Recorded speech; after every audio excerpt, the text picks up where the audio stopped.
सुनाओ बंधन bank limited आप देखिए 188 रुपये 40 पैसे पर क्लोजिंग हुई है और धीरे धीरे बंधन बैंक जो है वो आपको आगे बढ़ता हुआ दिख रहा है। ऐसे में क्या व्यू बना है बंधन बैंक के अंदर, क्या यहाँ पर Q4 के बाद सब ठीक हो चुका है या फिर जो प्रोविजनिंग करी गई है उससे कोई आगे आने वाली कोई प्रॉब्लम है या फिर यहाँ पर जो है कंटिन्यू करें आगे के लिए बंधन बैंक को। तो ऐसा नहीं है कि बंधन बैंक में ही कोई प्रॉब्लम थी सिर्फ और सिर्फ, बट अगर आप देखें IDFC फर्स्ट बैंक तो इनके साथ भी कुछ प्रॉब्लम है, आप देखें HDFC बैंक तो इनके साथ भी कुछ प्रॉब्लम है, आप देखेंगे और आगे बढ़कर तो उनके साथ भी कुछ प्रॉब्लम आपको देखने मिली और इनके साथ भी आपको कुछ देखने को मिलेगा।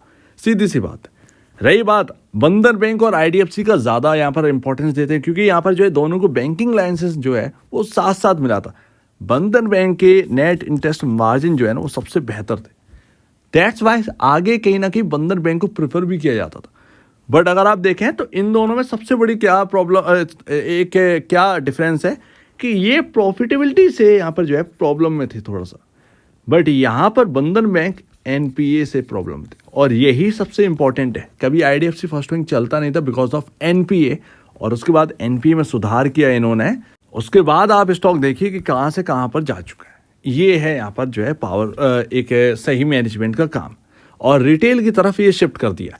पहले बड़े लोन देती थी, वो देती कॉर्पोरेट को लोन IDFC फर्स्ट बैंक। बंधन बैंक का क्या, बंधन बैंक का सबसे मजबूत बताया जाता है कि बहुत ही रिटेल से ठीक तरीके से पैसा कमाना जानते हैं। अब वो बात तो सही, जब आप नंबर्स देखेंगे ना तो आपको बात बिल्कुल सही निकलेगी कि बंधन बैंक किस तरीके से प्रॉफिटेबिलिटी अच्छे खासे तरीके से निकाल रही है। इंटरेस्ट अर्न अगर आप देखेंगे बाकी बैंकों के कंपैरिजन तो प्रॉफिटेबिलिटी में बहुत अच्छा दिखेगा। इवन IDFC फर्स्ट बैंक से अगर आप टक्कर कर लेंगे बंधन बैंक की तो आपको समझ में आ जाएगा। बट यहाँ पर जो आपके सामने जो प्राइसिंग है इसको कवर होने में बहुत लंबा वक्त लगने वाला है। ये आप सोचिए 720 730 का जो प्राइस है हायर साइड का, ये आप खरीदते वक्त ये मत सोचिएगा बंधन बैंक को कि ये वापस से इधर चला है। वो वापस से जाने में बहुत टाइम लगेगा, बहुत कुछ चाहिए उसके लिए, ठीक है ना, उसके लिए काफ़ी कुछ चाहिए तब जाकर यहाँ पर होगा। जैसे कि प्रॉफिटेबिलिटी है वो आपको डिपेंड करेगी, इसीलिए अगर आप देखेंगे तो हायर साइड से प्रॉफिट बुकिंग आई भी थी बंधन बैंक के अंदर क्योंकि वैल्यूएशन कहीं ना कहीं महंगी लग रही थी। अब आगे का अगर व्यू बनाना है तो मैंने आपको क्वार्टरली नंबर्स जब आए तो ही मैंने आपको बता दिया था कि नंबर्स में जो प्रोविजनिंग करी गई है और जिससे EPS को यहाँ पर जो है दिक्कत हुई है वो यहाँ पर ना आपका थोड़ा सा आगे प्रॉब्लम बढ़ाएगा। जैसे कि नेट प्रॉफिट आपका जो है काफ़ी अच्छा खासा नेट प्रॉफिट था, बट यहाँ पर जब प्रोविजनिंग करेगी उससे आप देखिए 55 करोड़ का ही रह गया था नेट प्रॉफिट। तो वो अर्निंग पर शेयर कहाँ 4.55 था पिछले क्वार्टर में, कहाँ 0.34 निकला। अब वो लमसम आप मानेंगे नहीं, बट ये आगे जो है अच्छे नंबर्स बहुत अच्छे चाहिए बंधन बैंक के और वो ना कंटिन्यू ये चीज़ जो है कंटिन्यू करेगी अगले 2-3 क्वार्टर तक, 2 से 3 क्वार्टर तक एटलीस्ट यहाँ पर जो कंटिन्यू करेगी।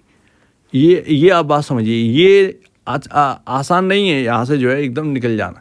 नंबर्स अच्छे आएंगे आगे आने वाले क्वार्टर में, लेकिन मार्केट शायद इसको तवज्जो ना दे, ये भी आप बात समझिए क्योंकि ये प्रोविजनिंग जो है ना वो करनी थी, ज़रूरी थी बंधन बैंक के अंदर असेट क्वालिटी को सही करने की, और वो यहाँ पर ना नीड थी। अगर वो मार्केट के अंदर नहीं करते तो वो कहीं ना कहीं आगे जो है वो जो आगे ले जाते कि फिर मार्केट ये कि अभी ये कब करेंगे तो एक अनुमान लगने लगता है।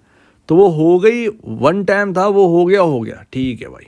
वन टाइम का मतलब अभी हाल फिलहाल में तो जो किया गया है वो वन ऑफ जैसे ही एकदम भैया कि एक झटके में सब कुछ इधर उधर, ठीक है भाई, सब कुछ ठीक। तो ये सारी चीज़ें जो है वो बंधन बैंक के अंदर रही है। अदरवाइज अगर आप देखेंगे इंटरेस्ट अर्न जो है वो आपका ऑलमोस्ट 20,000 करोड़ के आसपास पहुंच गए, जो कि मेरा आपसे कहना था रिजल्ट से पहले कि आप देखिए इंटरेस्ट अर्न देखिए किस तरीके से ग्रो किया, ठीक है। लगभग IDFC फर्स्ट बैंक और बंधन बैंक में 10,000 करोड़ के इंटरेस्ट अर्न का गैप है, बट प्रॉफिटेबिलिटी उठा के देख लीजिएगा। लेकिन बात कहाँ आ जाती है असेट क्वालिटी में, और असेट क्वालिटी अब सुधारना स्टार्ट करी है, प्रोविजनिंग हैवी कर दी है, ठीक है, लेकिन मार्केट ने इसको जो है वो कोई पनिश नहीं किया, ये बहुत बड़ी बात है। अदरवाइज मुझे तो लग रहा था कि यहाँ पर जो 50 रुपए का जो प्रीमियम अभी चढ़ गया ना इसमें, वो 50 रुपए मार्केट इसको जो है वो गिराना थे। ये थोड़ा सा डर लग रहा है, लेकिन ऐसा कुछ हुआ नहीं। बहुत बहुत बहुत बड़ी बात है। इवन मार्केट के एनालिस्ट तक ये सोच रहे हैं कि ये हुआ क्या।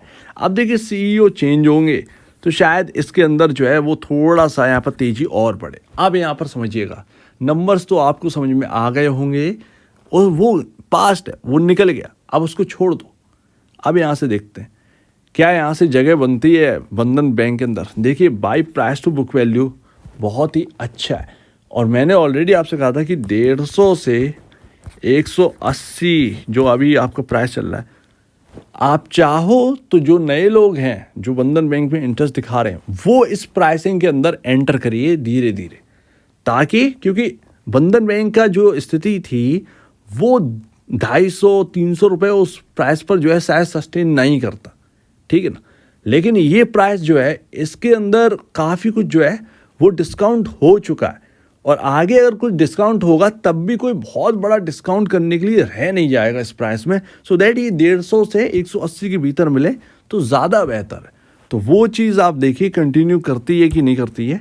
कर जाए तो बहुत ही अच्छी बात है, अदरवाइज आप देखेंगे कोई बहुत बड़ी अब प्रॉब्लम है, कोई बहुत बड़ी प्रॉब्लम तो दिख नहीं रही है। रही बात जो एक ईपीएस कम होने से जो पी रेशियो अचानक से जो आपको बढ़ा है, वो अब क्या इंडस्ट्री पी से ऊपर निकलेगा ये मार्केट ही बताएगा। अब आप थोड़ा सा टेक्निकल बेसिस पर चलें तो ज़्यादा बेहतर है, ठीक है ना, क्योंकि मार्केट अब ये कहेगा कि अरे नहीं नहीं वो प्रोविजनिंग की वजह से ये सब हुआ, चलो ठीक है छोड़ देते हैं, कुछ क्वार्टर इसका जो है पी रेशियो वो हाई रहेगा, तो ये फिर अलग बात हो जाती है। और अगर मार्केट ये कहेगा कि नहीं नहीं नहीं पी रेशियो तो इम्पोर्टेंट है, ये स्टॉक तो चल ही नहीं सकता, तो ये स्टॉक फिर चलेगा नहीं। ये आप बात समझिए। बुक वैल्यू 133.87 यानी कि 134 के अराउंड है, और 1.40 टाइम आपका देखने को मिल ही रहा है। तो वो आप बाकी बैंक की कंपैरिजन देखेंगे तो फिर भी यहाँ पर जो है अच्छा लगता है प्राइवेट बैंकिंग में। तो 1.40 टाइम जो है वो आपका प्राइस टू बुक वैल्यू चल रहा है, वो अच्छा है। लेकिन मैं अभी भी कहूँगा स्टिल कि अगर थोड़ा सा डिस्काउंट मिल जाए ना स्टॉक में तो वो ज़्यादा बेहतर है, बिकॉज जो अभी एक घटी है चीज़ वो कुछ क्वार्टर तक तो आपका जो है 2 से 3 क्वार्टर तक ये साथ नहीं छोड़ने वाली है, ठीक है। उसकी वजह से अगर थोड़ा सा लोअर प्राइस पे मिल जाए, आज भी ये मानना है अगर मिल जाए तो ज़्यादा बेहतर, नहीं मिलता है तो फिर तो बात की बात है, लेकिन मिल जाए तो ज़्यादा बेहतर है लोअर प्राइसेस पर, क्योंकि 50 रुपये का अभी भी जो है वो स्टिल प्रीमियम अभी भी देखने को मिलता है।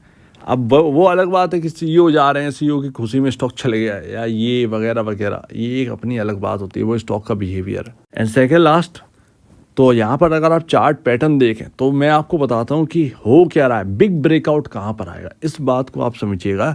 इवन स्टिल अभी जो प्राइसिंग चल रही है वो मूविंग एवरेजेस क्या कह रहे हैं, क्या ये टिक पाएगा हाईयर साइड।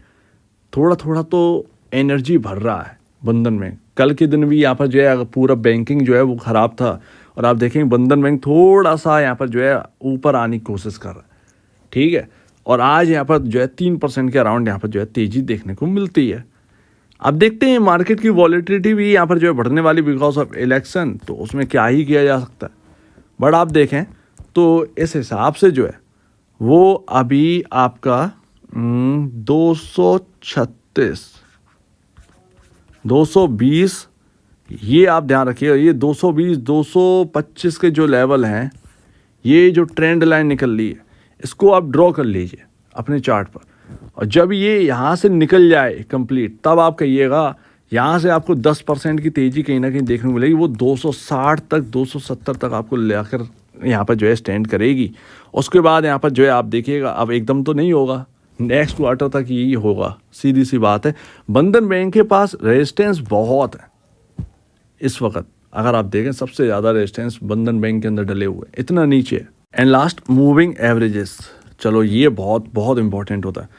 तो यहाँ पर क्या कह रहा है मूविंग एवरेज, हम 50 डेमा के ऊपर निकले हैं 192, ध्यान रखिएगा 192 अगर ये निकलता है सो दैट कहीं ना कहीं यहाँ पर जो है पॉसिबिलिटी बन जाएगी आपकी 201 रुपये की। फिर उधर आप देखेंगे 208 पर थोड़ा सा रेजिस्टेंस है, थोड़ा नहीं बहुत अच्छा खासा रेजिस्टेंस है।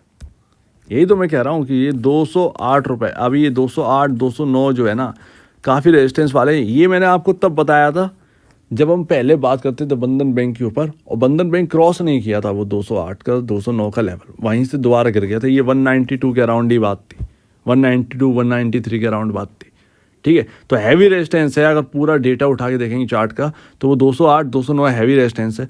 उसको क्रॉस किया तो फिर यहाँ पर जो है बात बनना स्टार्ट करेगी। अब वही है कि इतने सारे रेजिस्टेंस हैं बंधन बैंक के अंदर कि कैसे यहाँ पर जो है एकदम निकला जाए, कैसे यहाँ पर जो है निकल सकता है, ये एक सबसे बड़ी बात है। डिलीवरी के हिसाब से अगर आप देखें, जो डिलीवरी क्वांटिटी है वो भी कोई खास नहीं है, नॉर्मली है। सो लेट से यहाँ पर जो है देखा जाएगा। लेकिन क्या यहाँ पर सेलिंग आ सकती है? 192 देखिए, 192 के ऊपर टिक रहा है या नहीं टिक रहा है। अगर टिकता है तो फिर यहाँ पर जो है कंटिन्यू होगा वो 200 201 202 के आसपास, और फिर देखते हैं वो 208 210 की तरफ जाता है या नहीं जाता। तो इस तरीके से आप देखिएगा बंधन बैंक को। सो उम्मीद है काफ़ी कुछ आपको समझ में आएगा।